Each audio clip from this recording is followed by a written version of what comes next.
always stressed the value of hard work and education as a means to unlock any door. And so my older brother was 2 years older. He was the first one in our family to ever go to college, and I was behind him. We affectionately called each other Cain and Abel.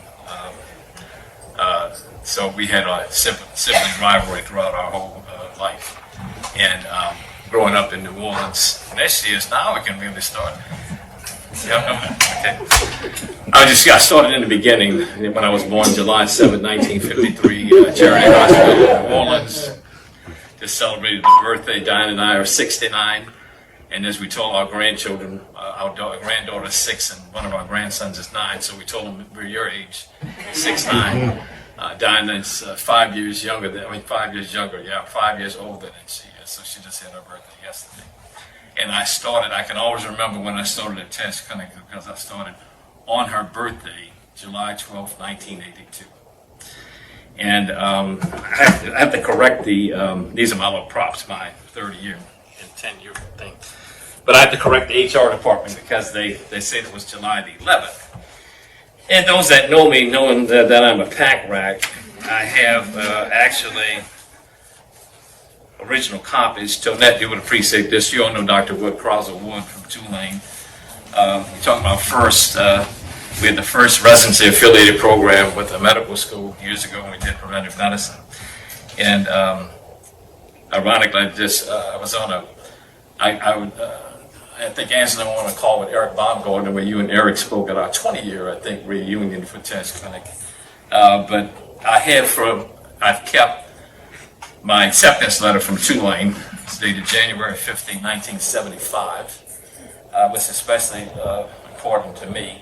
My father just passed away December the 11th, and I got it about a month after he passed. And you can appreciate this, though, and that it says, "Dear Mr. Wiltz, it's a great pleasure that I write to notify you of acceptance for admission to Tulane School of Medicine as a first-year student to be admitted August 1975. Please signify your interest with regard to this acceptance of the place offered you and a check for $100 payable to Tulane School of Medicine." So you know that. So I have to tell you. And I got my zeros now. So I got my letter from the Louisiana State Board of Medical Examiners. We're happy to inform you that we're successful in the examination of medicine and surgery at the board's last session.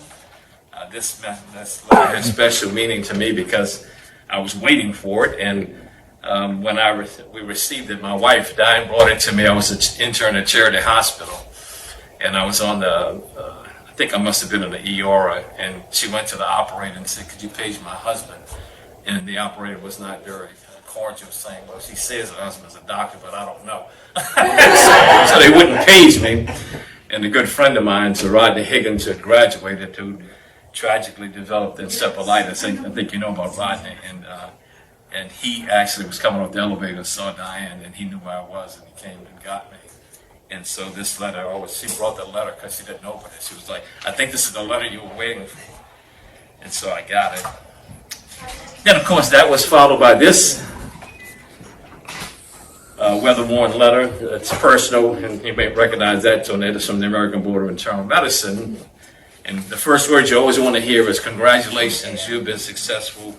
And that was in September 1982 when I got here. So a lot of good memories, a lot of memorabilia. I have and Suzanne just walked in. They all know I'm a pack rat, so I have my mailogram here, and I'd have to give this to the HR department because this is how they notified you of your assignment to Teche Action Clinic, National Service Field Station, and I was considered a general medical officer, and I had to report for July 12, 1982.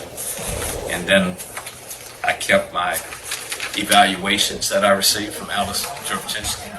I have those where she rated me. Alice, in a typical fashion, for all 3 years. And then the final thing I have, well, I didn't say it, but I had this too. I have the notice of scholarship award with the National Service Corps, which actually outlined my whole career. I don't know if I told that story before, but I was about to get a military scholarship. I was about to join the Army. And I'd applied to this new program called the National Service Corps, where if you were accepted, they paid your tuition and gave you a monthly stipend, and you would serve back your time in an underserved area, which is fit right with what I wanted to do. But it was very competitive, so the first letter I got said I was put on an alternate list, and my number was 226, which meant 226 people had to turn it down before I moved up to the top. And I told Diana, I said, well, because my brother-in-law, her brother was in the military, and all my friends had joined the Army. So I got the application. It wasn't a process. And then lo and behold, I get a letter right before I'm about to send that off saying that I'd gotten the National Service Corps Award. And that forever changed the trajectory of my life. And so I got my assignment, and then I got the final letter September 1985 saying, we take genuine pleasure in advising you that through successful practice as a healthcare practitioner to help underserved community, you fulfilled your 3-year obligation to the National Service Corps Scholarship Program. We'd like to express our recognition and appreciation for your efforts on behalf of underserved Americans.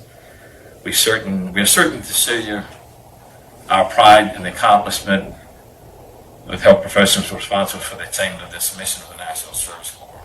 And then it wished me in the future, we wish you luck throughout your career. Little did they know that I would decide to stay. And so fast forward now 40 years, that 3 years turned into 40 years. And I'm forever grateful for the opportunity. You know, the Bible says it's better to serve than to be served, and I believe that. I think at this point in my life, I have the quote by George Bernard Shaw that says, you're made wise not by the recollection of your past, but by the responsibility of your future. And that's what I feel in my heart about Teche Action Clinic. The legacy that all of us collectively, the board of directors, the patients, the staff, that we want to leave is one that is sustainable, that we can be a healthier community. And I think I always make that statement that we've been true to our middle name, Action, and this board has been very supportive. Susan mentioned that we always like to be on the cutting edge and the first to, we were the first to get Joint Commissioner credit. We were the first to do a lot of things. I have a lot more ideas and plans. I'm not done yet. You'll probably be rolling me around in a wheelchair when I'm 92, trying to still think of things that we could do. So for all that, I thank all of you. Thank you for this recognition. You didn't really have to do it, but I appreciate it from the bottom of my heart.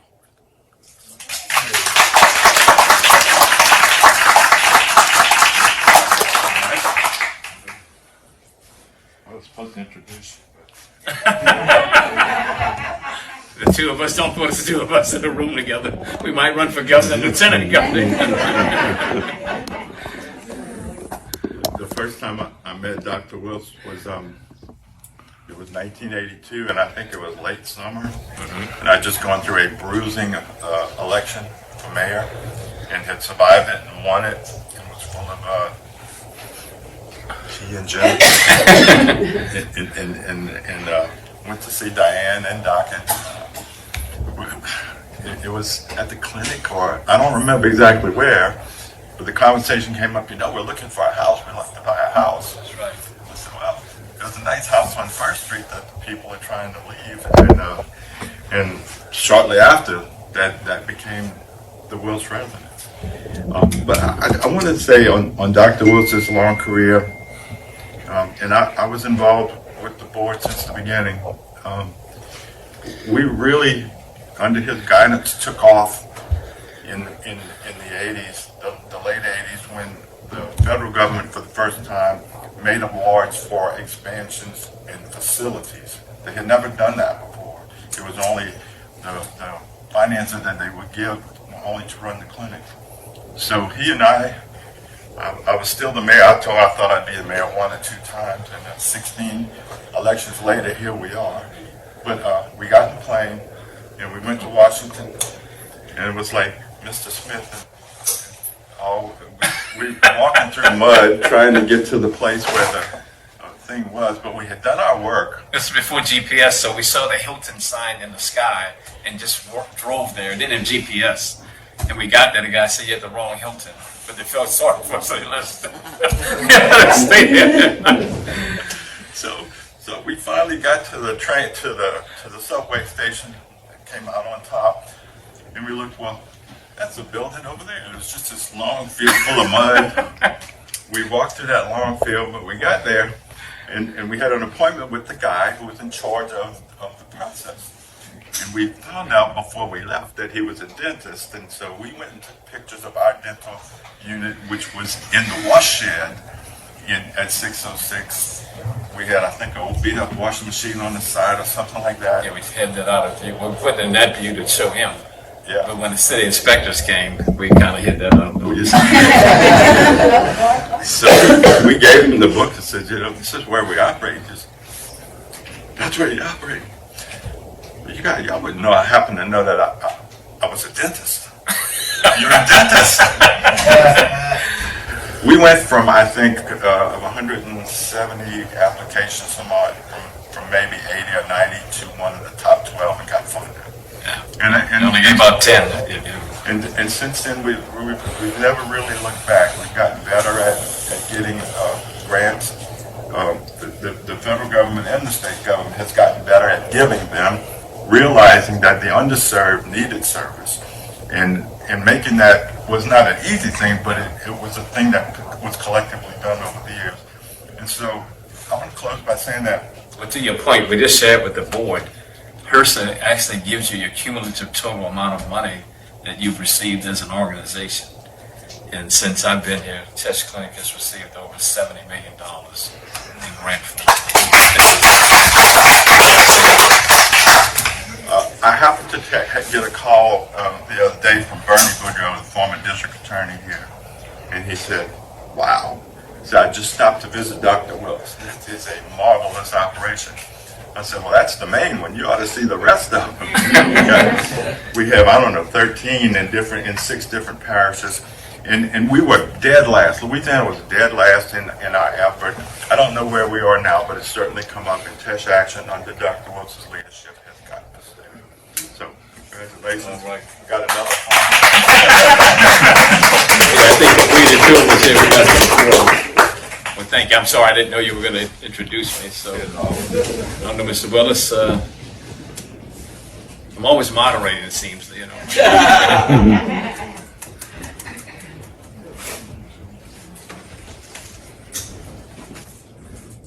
Behind every great man is a good woman.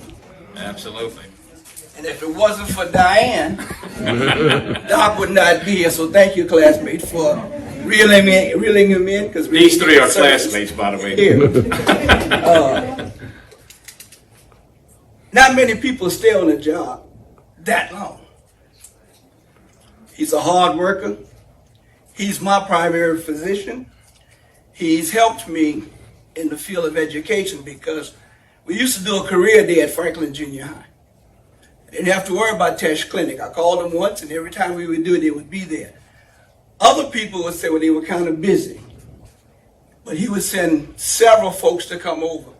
When it was time for our athletes to get physicals, they rolled over to the school and gave those kids those physicals free of charge. Not only is he my doctor, he's my friend. And I don't know if many people could call that doctor their friend. Gave me an F one time. And I had my grandson in there with me. And I was on him by his grade, so all the way back to Patterson. He clowns me about that F. But the next time, I got that A back. So, not only is he a great physician, but he also has dabbled in the field of politics. Served on the parish council here, and he and Sam had the audacity to run for governor and lieutenant governor. And I believe if they had won, Louisiana would have been much greater and further up on the line of honors. He's not one to really want to be doing what we're doing. But I couldn't see a man being on the job for 40 years and you not give him his due just. So, Doc, I wish we could have done a lot more for you, for all that you do for not only St. Mary Parish, but the other areas where we have clinics in. I'm proud to be on this board. I'm proud to call you friend, and may God continue to bless you and give you 50 more years. Not necessarily working, but relaxing and taking care of my classmates. Thank you so much. Thank you. They say when you love what you do, you're not working. So, you know, it doesn't seem like 40 years. My mother-in-law used to always say, you know, life passes like a vapor. And before you know it, it's passed you by. And you try to save every moment. I try to tell our grandkids, you know, when you're young, you start, how old are you? 7.5. And as you get older, and you can't wait to get, you know, you want time to slow down so you can appreciate it. But that's just the way of the world, the life cycle is. So, but thank you so much. I appreciate it. What's there?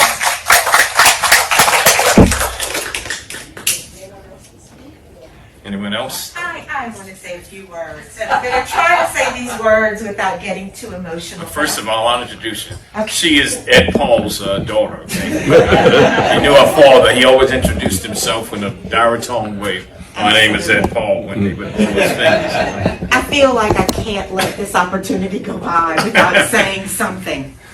You met me when I was 10, I believe, and you were courting Diane, and we were all told, you know, Diane's bringing her fella, and so everybody be on their best behavior, and we were, of course, and you joined the family, and I think there was some talk in the beginning that he was going to be taking you away because he was, you know, from the city.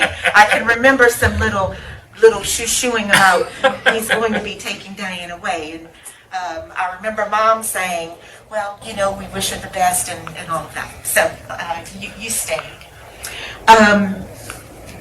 Dad loved you. Mom loved you. All for me. I don't remember many memories growing up that you were not a part of. And watching you and Dad and Gary talk about your dreams, what you hoped for this community, the commitment that you showed. Dad always taught me, with every privilege comes a corresponding responsibility. He believed in service. And I think when he looked at you, he saw himself, and he saw what he was and what he hoped to be. I've not seen much commitment like you have shown to us in our community. And I just have to say, from the family, we are so proud. You can't imagine how proud. And we're so glad that you stayed. We're so glad that you didn't take Diane away, who's been like an older sister to me. If you do another 40, I won't be here to see you. But I wish you the best of luck.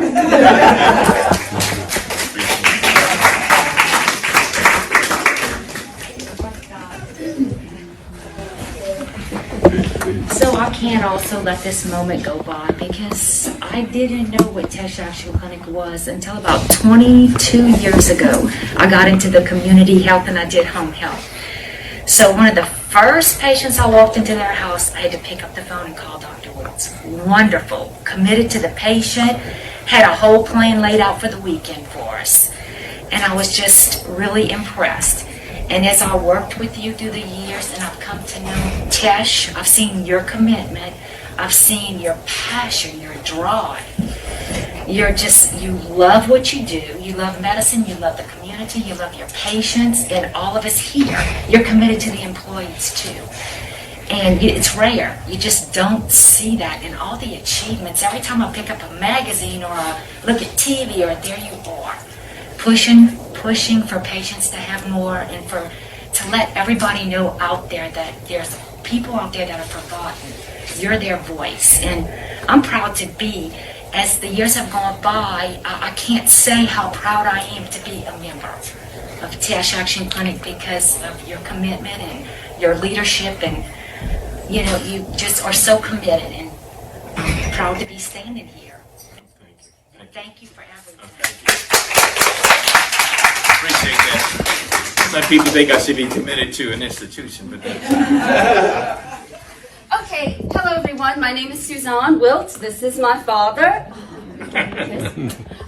Every time I speak or go anywhere, people say, "Oh, girl, you're just like your daddy," or "You're just like your mama." And of course, they're both known for their extemporaneous speaking skills.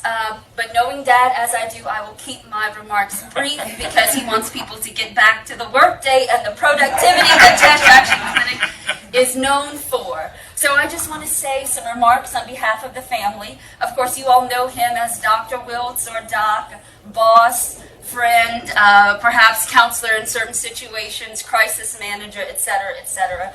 Putter out of fires, and also the lighting of the fire underneath you to do various tasks. But I know him as Dad. At one time he received an award, and I said, "Well, Dad, your patients, you know, they owe their certain vitality to you, but I owe my vitality to him in a completely different way because I wouldn't be here if he weren't here." So I cannot do anything but, of course, echo everyone else's remarks, but also to say, from the family side, we know the sacrifice that you had to make this happen, and we're very proud of you. not my favorite daughter. I gave myself that title, by the way. Sometimes you have to help them out.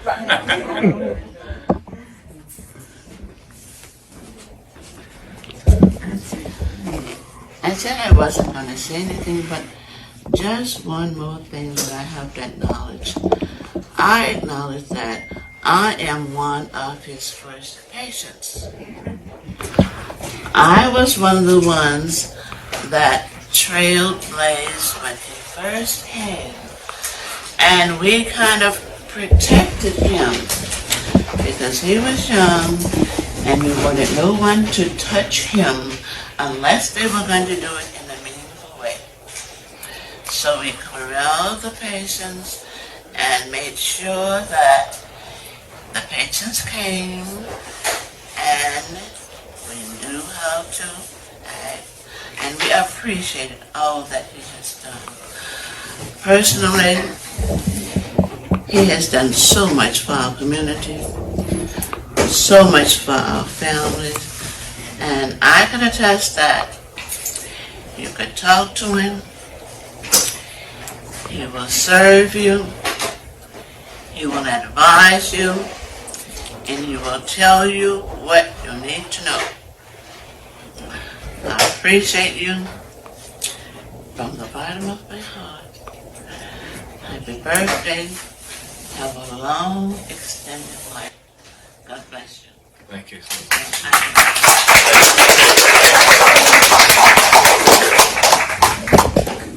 All right, the boss now. You're not the boss of me. Oh, yes,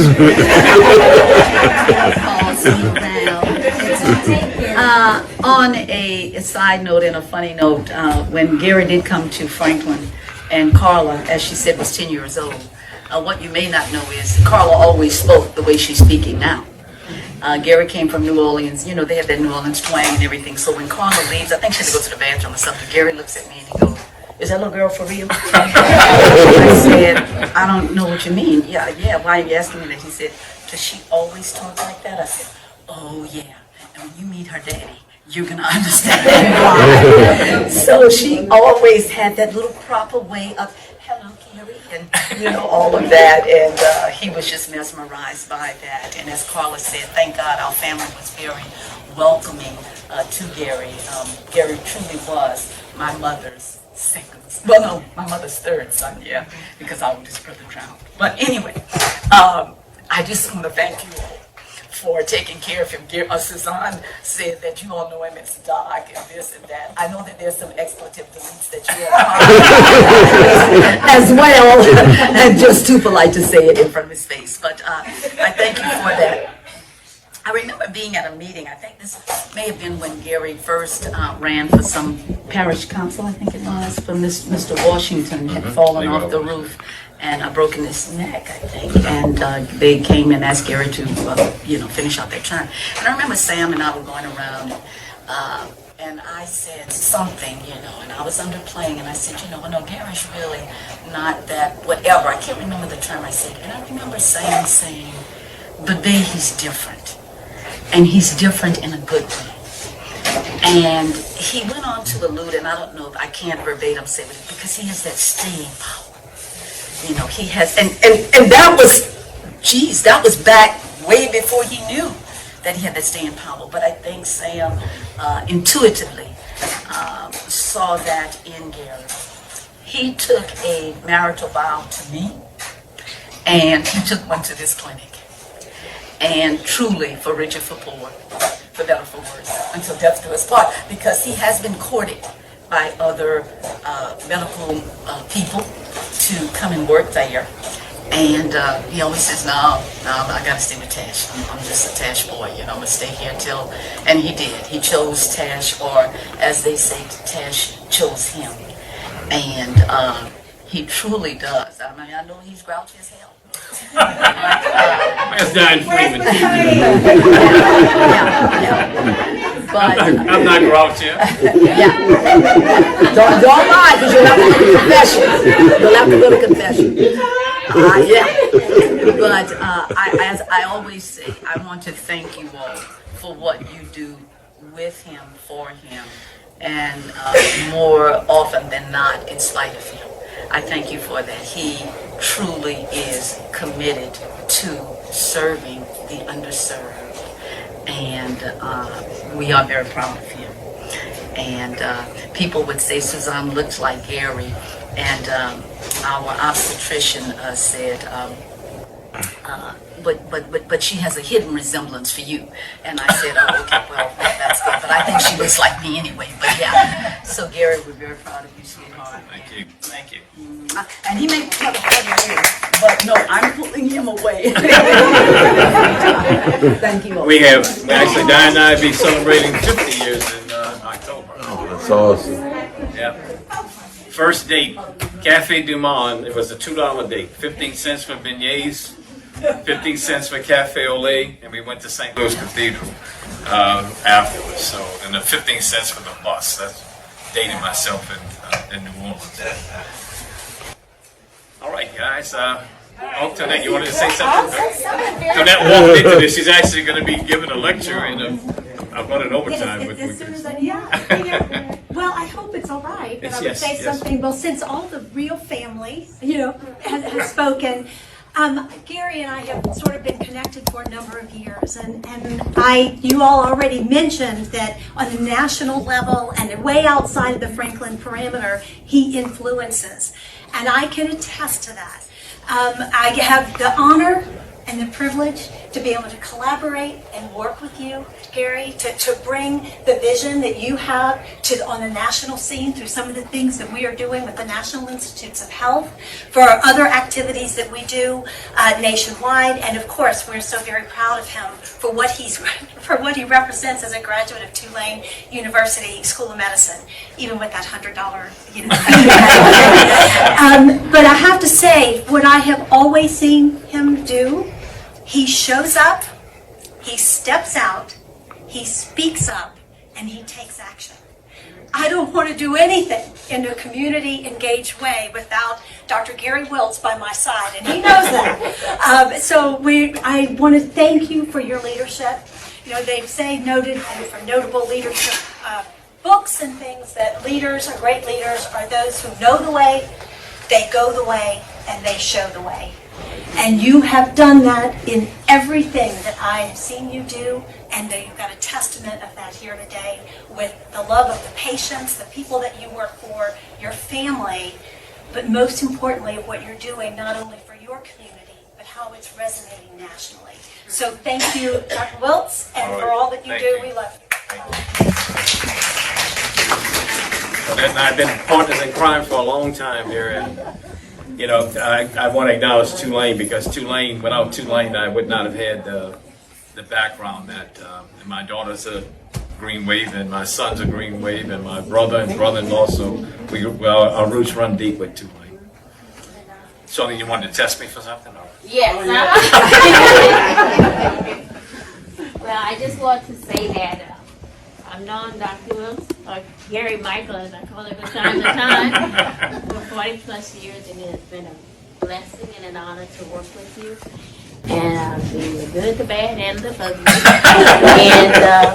But one of the things that I've always admired is that you're patient-focused and you have a heart for the service and for the staff. So thank you. Thank you so much. Jolene, I had this running debate who's the longest serving Teche employee, but she left before I got there, so her time got interrupted. I'll actually make a public acknowledgement. She actually had more time at Teche than I did. You got to give me retroactive. All right. I just want to say one thing. What a way to end the career when I'm ready to retire, having had the opportunity to work with Dr. Will. I look forward to it every day. He's not a morning person, but that doesn't bother me. Don't tell my secret. Sometimes Diane already know. He'll come in, do a little ground check, just get up and I go, okay, what you want me to do? What can I do? Well, you're going to see the patients and I'm going to do this, that, and the other. But that's because he thrives on perfection. And people like that, you have to respect that. He wants it for his patients. He wants it for the staff. And he's keeps that calendar busy. And everybody, what else you gonna do? How am I plans excited? But it's amazing. And I will always feel blessed that when I came here, that he gave me the opportunity. And that's why I'm so loyal to the clinic, to his family, and the people that, the employees. Dr. Wiltz is a wonderful doctor. He cares for his patients, and all it is. The patients. So when he's not so happy, that means something not going right that the patient should have had.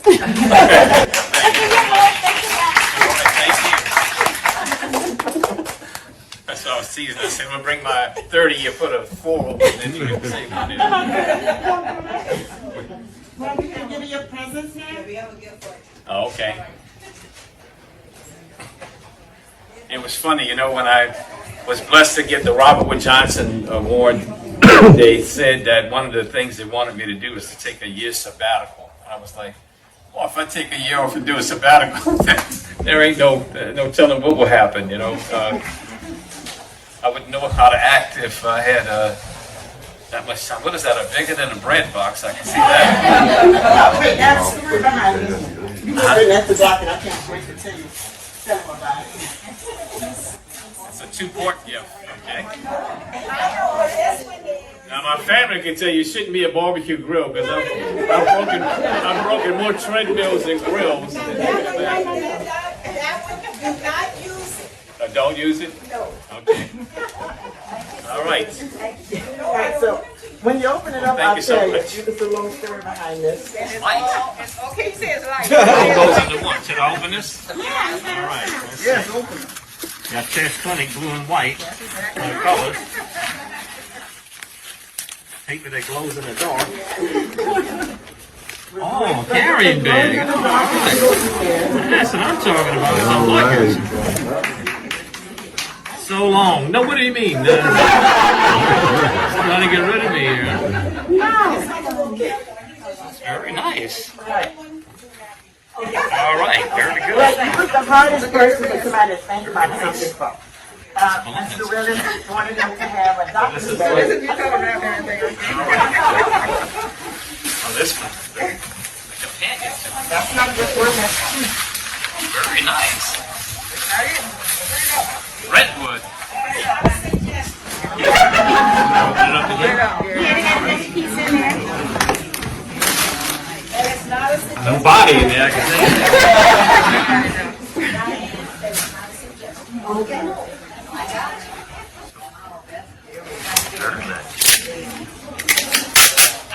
All right.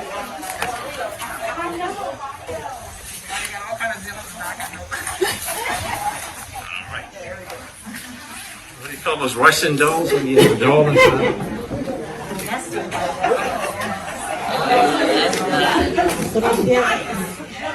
I keep open? Like those Russian dolls, huh? All right. There you go. 3 in 1. Very nice. Thank you so much. We will be putting it to use. Just wanted to have some kind of doctor bag, something that you can put stuff in. So that's the closest we can come to now. Okay. No, I appreciate that. Thank you so much. And then the stethoscope. Candace said, I've never known him to take him around his neck. I said, we're not going to try to buy that either. Actually, got it from Tulane. It's by Tulane. And they did the white coat ceremony. I said, it's never broken, so. It's what's between.